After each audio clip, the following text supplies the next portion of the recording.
Assalamualaikum warahmatullahi wabarakatuh. Perkenalkan, nama saya Ikhwan Rizky Riyadi. Saya dari jurusan Perencanaan Wilayah dan Kota 2019. Di sini saya akan menjelaskan sebuah tugas sesi 12, yaitu mata kuliah Sistem Sosial dan Demografi. Di sini saya akan menjelaskan apa sih itu bonus demografi. Bonus demografi itu merupakan keadaan di mana struktur penduduk akan sangat menguntungkan apabila ditinjau dari sisi pembangunan, karena jumlah penduduk usia produktif sangatlah besar. Bonus demografi bisa jadi merupakan salah satu peluang emas dalam kemajuan Indonesia apabila dipersiapkan dengan baik. Serta bonus demografi merupakan suatu kondisi saat jumlah penduduk produktif atau angkatan kerja di usia 15-64 tahun lebih besar dibandingkan penduduk yang tidak produktif di bawah 5 tahun atau di atas 64 tahun. Tahun 2020 sampai 2030, Indonesia akan memasuki bonus demografi. Pada rentan waktu tersebut, diperkirakan penduduk usia produktif bangsa Indonesia akan mencapai 70%. Transisi demografi sangat menguntungkan ketika penduduk usia produktif 15-64 tahun mengalami jumlah terbesar dibandingkan dengan proporsi penduduk usia non-produktif. Karena pada proporsi penduduk ini, terdapat suatu keuntungan yang bisa dinikmati oleh suatu negara sebagai batu loncatan untuk memajukan negara yang bersangkutan.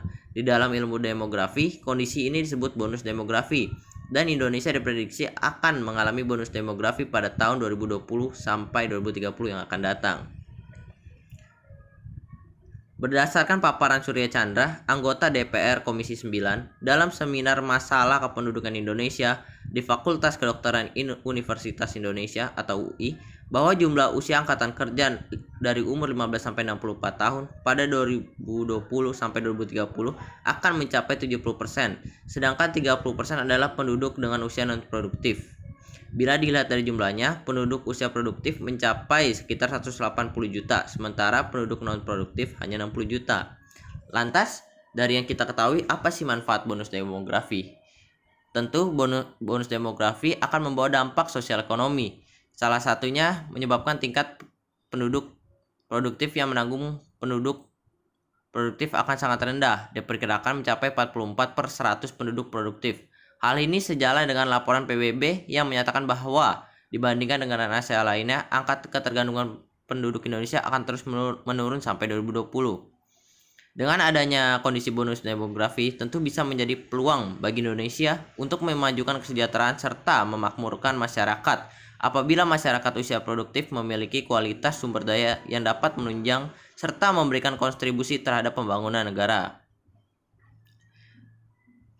Apabila suatu negara gagal dalam memanfaatkan bonus demografi ini, maka jelas akan terjadi kerugian yang sangat besar bagi negara yang bersangkutan, khususnya Indonesia, negara kita. Maka dari itu, untuk meraih manfaat dari bonus demografi ini, diperlukan usaha bersama dari seluruh lapisan masyarakat dan lembaga terkait serta pemerintah sebagai agent of development yang ada di suatu negara agar manfaat bonus demografi ini menjadi semakin kuat.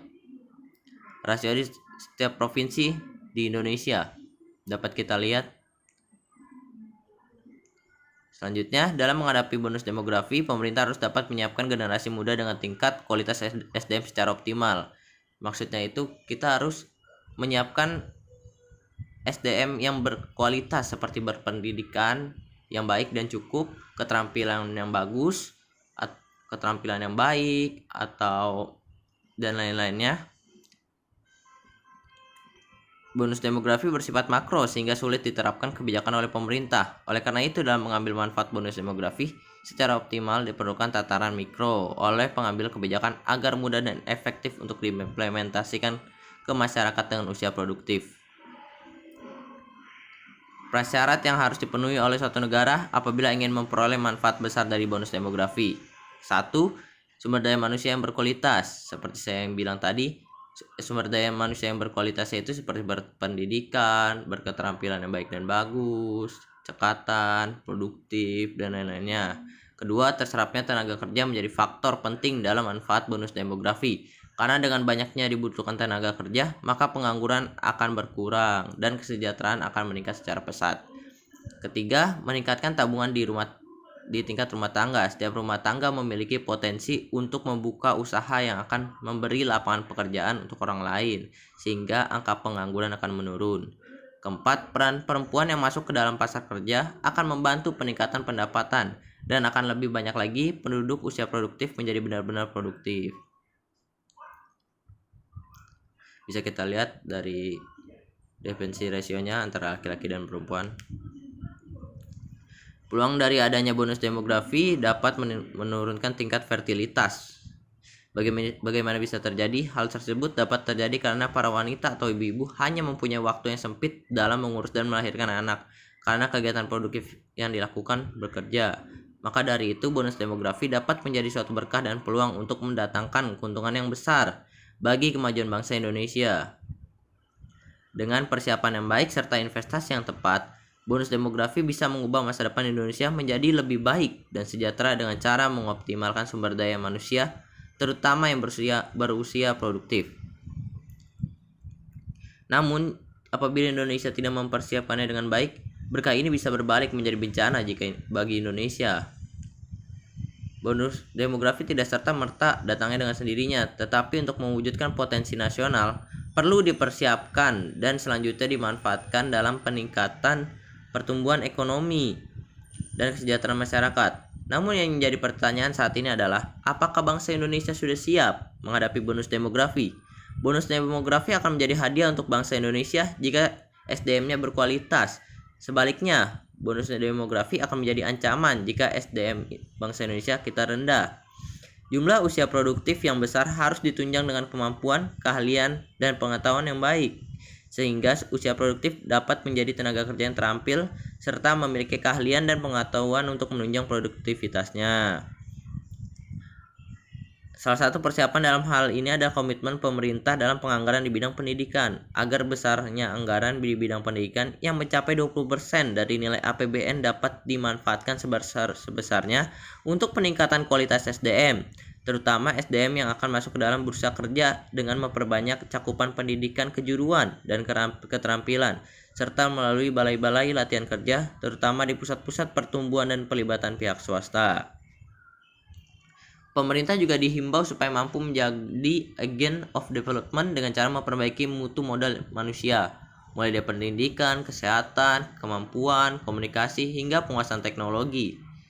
Serta pemerintah harus menjaga ketersediaan lapangan pekerjaan, harus mementingkan lapangan pekerjaan untuk warganya sendiri atau rakyat sendiri.